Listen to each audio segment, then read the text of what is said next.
Voilà un phénomène a priori intrigant. Prenez cette image du tableau bien connu de Léonard de Vinci. Dupliquez-la en 4, puis cette image, dupliquez-la en 4, et ainsi de suite. Au bout de la 8e itération, surprise, on retombe sur l'image de départ. Comment cela est possible ? L'explication se cache dans la manière dont on a copié les images à chaque étape. Une photo, ce n'est qu'un tableau rempli de carrés de couleurs unies sur les lignes et les colonnes. Ces carrés sont si petits que le résultat final ne semble fait que d'un seul tenant. Cette image-ci de la Joconde, par exemple, est constituée de 256 pixels sur les lignes et 256 pixels sur les colonnes. L'étrange phénomène présenté ici n'est en fait qu'un mélange des pixels. Ce sont les chercheurs en informatique Jean-Paul Delahaye et Philippe Mathieu qui, en 1997, ont proposé cette transformation de Mona Lisa. Pour cela, les pixels de l'image sont divisés en carrés de 2 par 2 pixels. Prenons le premier de ces carrés.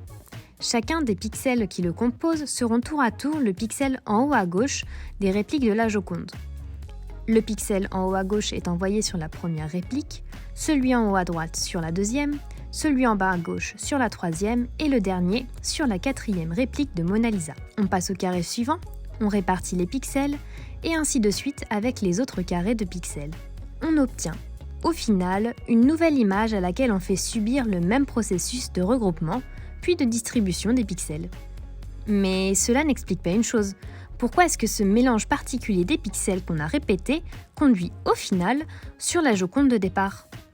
Eh bien, tout tient au fait que le nombre de pixels dans l'image n'est pas infini. Quand on fait subir un même mélange plusieurs fois à un nombre fini d'éléments, au bout d'un moment, plus ou moins long, on retombe sur la configuration de départ. Prenez ces 6 nombres.